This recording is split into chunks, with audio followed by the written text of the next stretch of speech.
오늘 성경 말씀은 베드로전서 1장 6절에서 7절까지의 말씀입니다. 베드로전서 1장 6절에서 7절까지의 말씀을 우리 함께 한 목소리로 읽도록 하겠습니다. 함께 읽겠습니다. 그러므로 너희가 이제 여러 가지 시험으로 말미암아 잠깐 근심하게 되지 않을 수 없으나 오히려 크게 기뻐하는도다. 너희 믿음의 확실함은 불로 연단하여도 없어질 금보다 더 귀하여 예수 그리스도께서 나타나실 때에 칭찬과 영광과 존귀를 얻게 할 것이니라. 아멘. 오늘 말씀은 연단을 이겨라 라고 하는 그런 제목으로 함께 말씀을 나눠보고자 합니다. 네, 오늘은 시험에 대해서 한번 이야기해 볼까 합니다. 시험에는 여러 가지가 있겠죠. 우리가 그 시험에 대해서 다 하나하나 열거할 수는 없지만 우리는 어려움, 고난, 시련, 연단 이런 단어들로 인해서 삶의 대부분의 시험들을 들여다 볼 수가 있겠죠. 오늘 이 베드로전서의 시대에서의 시험이라 하는 것은 무엇이겠습니까? 바로 국가적으로 받는 종교의 탄압, 바로 기독교인에게 집중적인 그 박해가 가해진 것에 대하여서 시험이라고 이야기할 수 있겠죠. 그리고 이로 인하여서 뿔뿔이 흩어진 성도들이 여전히 끝나지 않는 이 핍박과 고난에 의해서 큰 근심 중에 있었다 라고 하는 것이 이 베드로전서에 나오는 시험이다라고 할 수 있겠습니다. 현대를 살아가는 우리 성도님들에게도 이 성경 말씀을 재해석해 볼 때에 우리가에게 주어진 시험 역시 박해다라고 말할 수는 없겠죠. 그리스도인들이 경험하는 모든 종류의 시험을 오늘 말씀을 통해서 우리가 적용해 볼 수 있습니다. 모양은 다르지만 같은 것이죠. 내가 어려움을 겪으면 몸으로나 정신적으로나 고통을 받게 되어 있고 그 고통이 길어지면 고난이 되는 그런 원리와 같다고 보시면 되겠습니다.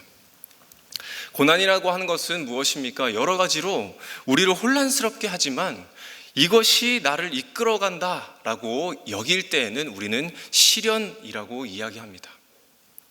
그리고 이 시련을 우리가 좀 더 긍정적으로 살펴보면 그것은 단련, 연단으로 볼 수가 있겠죠. 이렇게 시험은 다 연결이 되어 있습니다. 그러나 우리는 이런 종류의 것들을 너무나도 싫어하기 때문에 되도록이면 피하고 싶고 되도록이면 외면하고 되도록이면 무사히 되도록이면 피해 없이 우리가 지나가기를 원하는 것이죠. 저보다도 인생을 더 살아보신 성도님들은 잘 아시겠지만 시련이 없는 인생이 없다라는 것을 잘 아실 것입니다. 그리고 고난이라고 하는 것은 무엇입니까? 인생의 동반자라는 그런 사실을 잘 아실 것입니다. 그러다 보니까 이 시련에 대해서는 대처하는 어떤 자세나 태도를 어느 정도는 잘 갖추셨을 것입니다. 그럼에도 불구하고 보통 신앙을 가지는 우리에게 있어서 갖는 태도는 어떤 것일까요? 대부분은 시간이 약이다. 시간이 지나면 괜찮아져 있을 것이다. 아마도 괜찮을 것이다. 아마도 우리가 견디다 보면 알 수 있지 않겠니? 라고 하는 그런 일관된 태도가 우리에게 주어진 일반적인 태도라 말할 수 있겠습니다. 이렇게 시간과 막연한 결과를 우리는 지향하면서 보낸 일들이 더 많았을 것이죠. 그렇다면 우리가 생각해 볼 것은 무엇입니까? 우리 인생에서 결코 빠질 수 없는 고난, 늘 마주해야 할 그런 시련이라면 정말 우리 그리스도인들에게는 이렇게 막연한 시간을 보내는 것이 베드로전서에 나왔던 그 과거의 성도들과 오늘날의 성도가 잘 보내는 일이 맞는지 그것을 함께 살펴보면 좋겠습니다. 저는 첫 번째로 말씀드릴 것은 바로 이 시련에도 우리도 컨트롤할 수 있다라는 것입니다. 그리고 그 컨트롤함으로 인하여서 극복할 수 있다. 그 극복하는 일이 중요하다라는 말씀을 드려보고 싶습니다. 사실 이렇게 시련을 다룰 수 있다라고 하는 말이 참 경솔한 말일 수도 있습니다. 별일 아니라고 생각했던 작은 일이 엄청난 고난을 불러일으키기도 하고, 또 큰일이라고 참 부산스럽게 여겼는데 이상하게 해프닝으로 끝나기도 합니다. 내가 준비를 아무리 잘 갖추고 해두어도 감당하기 어려운 일들도 있고, 내가 마주치고 싶지 않다고 해서 피할 수 있는 그런 성질의 것이 아니기 때문에 컨트롤한다라고 하는 것은 맞지 않는 말일 수도 있는 것이죠. 이렇게 다양한 각도로 다방면에서 훅 하고 들어오는 이 시련을 우리가 어떻게 하나하나 대처할 수 있고 그것을 컨트롤할 수 있을까요? 불가능하다라는 것입니다. 그만큼의 지혜가 우리의 몸에 딱 맞게 들어서려면, 대처할 수 있는 지혜가 가득 차려면 우리가 이 100년을 꽉 채워 살아도 불가능하다라는 것입니다. 수천 년의 역사와 그리고 축적된 지식을 우리가 잘 습득하고 그것을 능숙하게 잘 다룬다 할지라도 될 수 없다는 것이죠. 만약에 그렇게 되었다라면 지금 살고 있는 이 인류가, 이 세상이 나쁘지 않았을 것이기 때문입니다. 훨씬 더 살기 좋은 나라, 그 나라는 바로 천국과도 동일한 나라로 만들어져야 했는데 그렇지 못하다라는 것이 바로 여기에 적용되지 않는다라고 하는 것을 밝혀주고 있는 것이죠. 그렇다면 성경에서는 이 고난에 대해서 어떻게 이야기하고 있을까요? 성경은 이렇게 이야기합니다. 고난도 내게 유익이라 라고 하는 말씀이 있습니다. 이것은 무엇입니까? 바로 유익으로 컨트롤하여서 다룬다라는 것입니다. 컨트롤하고 다룬다라는 것은 또 어떤 의미입니까? 내가 고난을 놓고 누구와 함께, 누구를 보고 이 문제를 다루느냐 말하고 있는 것이죠. 그러므로 시련이 고난이 될런지, 그리고 시련이 연단이 될런지는 자기의 선택에 달려 있다라고 하는 것입니다. 우리는 고난이 주어지면 늘 원인을 찾는 그런 선택을 합니다. 이 시련이 내 탓인가, 남 탓인가 하는 그런 문제를 다루는 데 시간을 보내기도 하죠. 그러나 성경은 이 유익으로 말미암아 고난을 벗어날 수 있는 적극적인 이 자세를 우리 성도들에게 요구한다는 것입니다.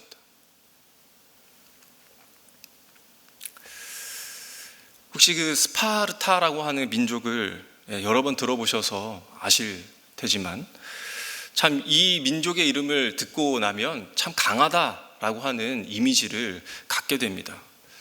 왜냐하면 그들은 강한 민족이 되기로 선택했기 때문에 자기들의 후손을 끊임없이 연단시켰죠. 의도적으로 고통을 주기도 하고요, 오락을 없애기도 했고, 먹는 것도 때로는 일부러 적게 주어서 스스로 사냥해서 먹게 하기도 했습니다. 때로는 이유 없는 체벌을 가하기도 합니다. 그렇게 그들은 일부러 고난을 불러들여서 자신을 연단시켰기 때문에 정말 소수 정예였던 그 300명이라는 적은 숫자에도 불구하고 페르시아의 그 20만 대군 앞에서도 떨지 않고 항복하지 않고 하나같이 싸우다가 다 전사했다 라는 것이죠. 우리의 믿음 안에서 잘못 자리 잡은 생각이 하나 있다면 그것은 무엇일까요? 우리가 예수님을 믿으면 고난이 없을 수 있다라고 하는 것입니다. 설령 그 고난이 와도 약하게 온다라는 것입니다. 예수님이 그렇게 강을 건너게 하신다라고 하는 생각들인 것이죠. 우리의 믿음 생활 가운데서는 사실 이러한 것이 없는 것은 아니지만 하나님은 우리에게 분명하게 말씀하셨습니다. 내가 너희들에게 고난을 주지 않겠다, 고난 없이 그 강을 건너게 하겠다라고 하지 않으셨습니다. 예수님도 고난을 받으라, 고난을 이겨라, 이렇게 말씀하셨습니다. 왜 그런 것일까요?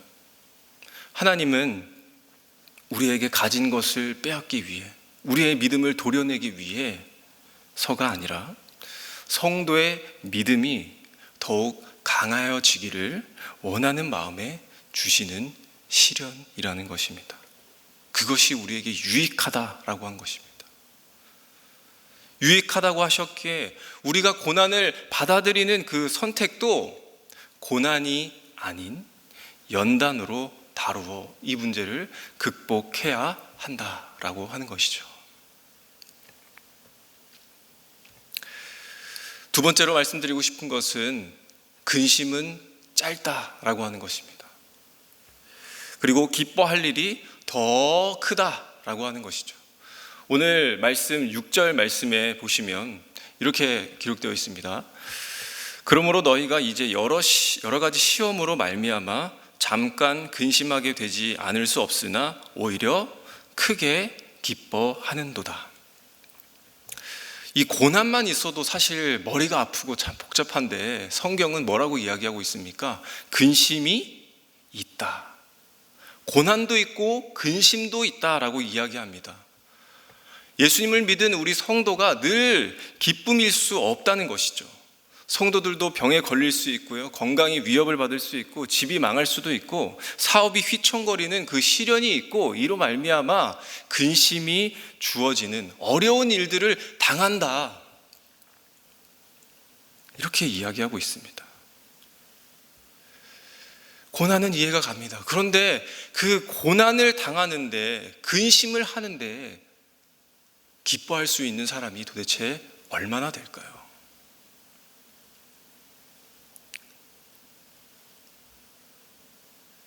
병원에 갔는데 암을 진단 받은 사람이 기뻐할 수 없습니다. 억울한 일을 당했는데도 행복하다고 말할 수 있는 사람은 없습니다. 이 베드로전서의 배경이 되는 이 국가적인 핍박과 억압 속에서도 괜찮다, 즐겁다라고 여기며 살아갈 사람은 아무도 없습니다. 그러면 베드로는 도대체 무엇을 근거로 더 큰 기쁨에 초점을 두어서 성도들에게, 뿔뿔이 흩어진 과거의 성도들에게, 오늘 현대를 살아가는 우리들에게 말하고 있는 것일까요? 우리가 크게 기뻐할 수 있는 것은 우리에게 주어진 영원한 기쁨이 있기 때문이라고 이야기합니다. 근심은 잠깐이라고 베드로가 이야기한 것은 우리가 하나님 앞에서 영원한 영광을 얻는 것에 비하면 그 고난이 아무리 길어도 잠깐이라는 것입니다. 그 고난이 영원한 영광에 비하면 아무것도 아니라는 사실이죠. 베드로가 동시에 말하고 있는 것은 무엇입니까? 그 여러 가지 시험이 끝날 때, 그때 비로소 너희들이 기쁘게 될 것이다, 이렇게 이야기하고 있는 것이 아닙니다. 근심 중에 있지만 근심할지라도 현재적으로 기뻐하고 있다라는 말이죠. 이 말을 좀 풀어서 말해보자면, 고난은 하나님이 필요하다 여겼기 때문에 주어진 것이며, 비록 살아가는 동안에 잠깐 우리가 여러 가지 시험으로 근심하고 있을지라도 우리에게 주어진 미래에 대한 소망으로 인해 너희는 계속적으로 기뻐한다, 그런 말입니다. 그래서 그리스도인의 삶에는 근심도 있지만 동시적인 기쁨이 있다는 것을 믿으시기 바랍니다. 근심은 우리가 타락한 세상에서 만나게 되는 이 수많은 어려움으로 발생하는 것이기는 하나, 믿음이라는 것은 이 현재의 짧은 실존을 넘어서는 보이지 않는 실체를 보면서 기뻐한다라는 그런 말입니다. 그 실체가 무엇입니까? 믿음입니다. 무엇을 믿는 믿음입니까? 우리에게 주어진 예수 그리스도라는 소망입니다. 이 미래의 소망 안에서 우리가 기뻐한다라는 것입니다. 기뻐한다라는 것은 어떤 것입니까? 깊은 영적인 기쁨입니다. 영적인 기쁨은 무엇입니까? 하나님 안에서와 그분이 행한 일 안에서의 기뻐함입니다. 크게 기뻐한다라는 말입니다. 그리고 우리는 무엇을 기뻐하는 것입니까? 무엇이 기쁜 것입니까? 하나님께서 나의 고통을 아신다. 나의 기도를 들으신다.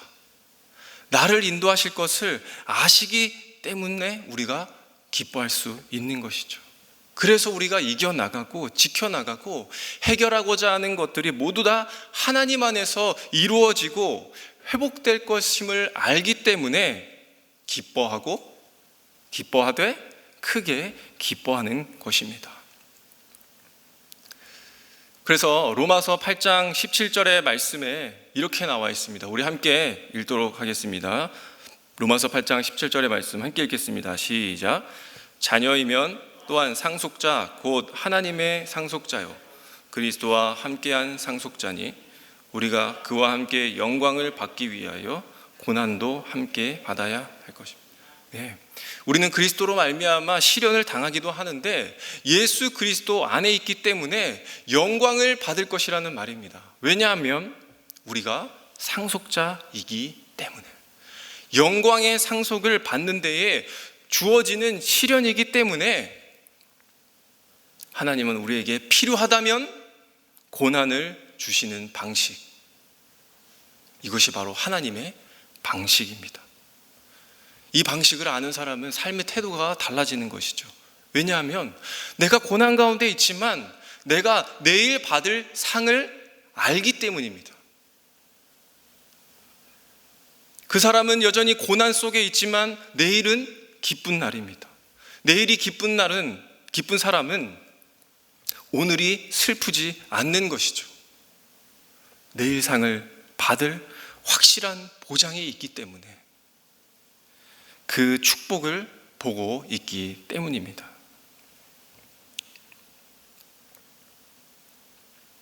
현실적으로 우리가 하나님께서 인도하실 그 손길을 보게 될 때에 어떻게 됩니까? 오늘 상당한 위로를 받게 됩니다. 그리고 속으로는 내심 그 기쁨을 받는다는 것입니다. 그것이 그리스도의 평강이요 그 기쁨이 내 마음에 찾아드는 것을 우리 베드로가 이야기하고 있는 것이죠. 마지막 세 번째로는 어떤 것입니까? 고난은 바로 정금같이 내가 되는 일이고 칭찬받는 일로 연결된다라고 하는 점입니다. 왜 하나님은 이런 고난을 우리에게 겪게 하셨는가? 그 말씀이 7절 말씀인 것이죠. 7절 말씀에 보시면 우리 한 번 더 같이 읽도록 하겠습니다. 시작. 너희 믿음의 확실함은 불로 연단하여도 없어질 금보다 더 귀하여 예수 그리스도께서 나타나실 때에 칭찬과 영광과 존귀를 얻게 할 것이니라. 하나님께서 이렇게 하시는 이유와 목적이 있다는 것인데 무엇이라고 이야기하고 있습니까? 그 결과가 하나님 예수 그리스도께서 나타나실 때에 칭찬, 영광, 존귀를 얻게 하기 위함이라고 이야기하고 있습니다. 성도님들, 우리가 고난 중에 있으십니까?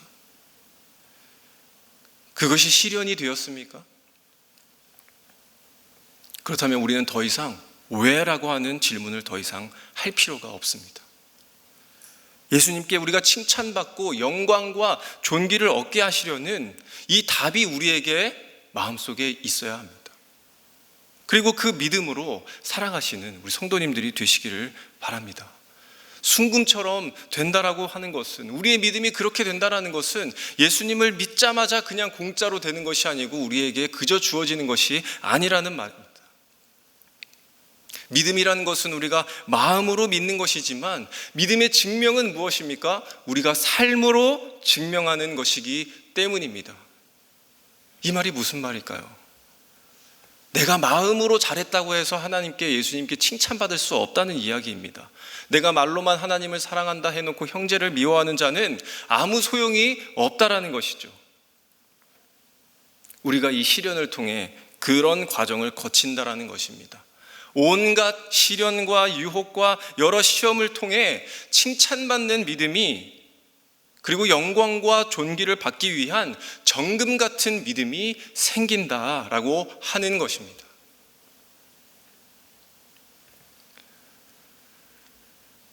금을 캐보셨습니까? 금을 캐면 어떻습니까? 전부 다 순금이던가요?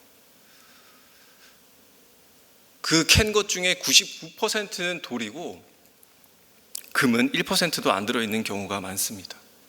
그래서 그 캐낸 돌을 가지고 와서 그것을 가루로 만들고 다 거르고 용광로에 넣어서 불로 태우고, 그러면 불순물이 사라지고 약품 처리를 할 때 비로소 정말 자그마한 그 금이 한 자리에 모이게 되는 것이죠.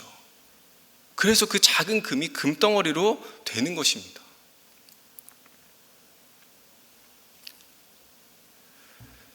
그 금이 연단받고 순금덩어리로 된다는 것은 이러한 연단을 반복해서 완성된다는 것이고, 이것을 우리의 믿음에 적용시켜 놓은 것이죠. 그래서 우리가 믿음으로 나아간다고 할 때는 무엇입니까? 바로 이 정금과 같은 믿음의 확실함으로 나아간다라는 것입니다.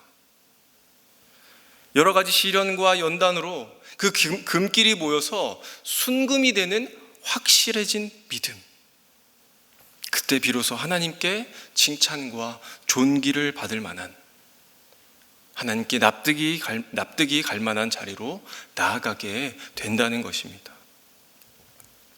그래서 우리의 믿음은 하나님이 주시는 칭찬, 존귀, 영광을 위해서라고 해도 과언이 아닙니다. 우리가 이렇게 살겠다고 하는 생각을 가지면서 살아야 하고, 이렇게 확실한 믿음을 가지고 하나님을 신앙해야 하는 것이죠. 제가 서두에 말씀드렸던 것처럼 그냥 가만히 놔두면 모든 것이 잘 지나갈 거야. 아마도 나는 괜찮을 거야. 우리는 괜찮을 것이야. 라고 하는 그런 막연함은 결국 우리의 신앙의 태도가 아니라는 것입니다. 우리는 민수기를 통해서 이스라엘을 잘 보고 있습니다. 이스라엘은 애굽에서 너무나도 괴로워했습니다. 그리고 하나님 앞에 건져달라고 기도했습니다. 그리고 하나님은 마침내 그들을 애굽에서 구원하셨습니다. 그러면 이스라엘은 끝난 것일까요? 끝나지 않았습니다. 그 구원은 바로 가나안 땅에 들어갈 때에 완성이 되는 것입니다. 애굽에서의 탈출 이후에 그 이스라엘의 백성들의 생활들은 어땠습니까? 나아졌습니까? 편해졌습니까? 하나님만 믿으면 끝나는 일로 그 구원 역사는 끝났습니까? 그렇지 않습니다. 여전히 그들은 시련으로 괴로워했습니다. 가나안 땅에 가기까지 그 광야에서 숱한 어려움을 겪었죠. 그러면 하나님이 이스라엘을 구원하셨음에도 불구하고 고난은 여전합니다. 이스라엘은 도대체 무엇이 달라진 것일까요? 뭐가 나아졌습니까?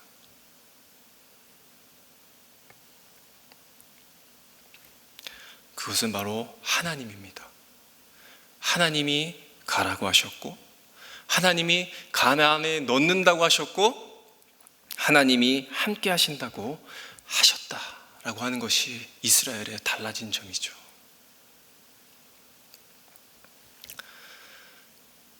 그렇습니다. 우리도 여러 번 시험을 당할 것입니다. 그러나 우리가 하나님 믿고 달라진 것이 무엇입니까? 하나님 앞에 있고 하나님 안에서 우리는 시련으로 나아간다는 것입니다. 고난의 이유를 알 수 없을 때에 하나님은 이 신뢰한 순간들, 그 순간들을 가장 순수하고 고귀하게 여기신다라는 것이고, 그와 같은 믿음을 하나님께서는 잊지 않으신다라는 것입니다. 그리고 그 믿음은 하늘의 위대한 상속과 함께 우리에게 큰 기쁨과 즐거움으로 돌아올 것입니다. 성도님들, 우리가 고난에 있습니까?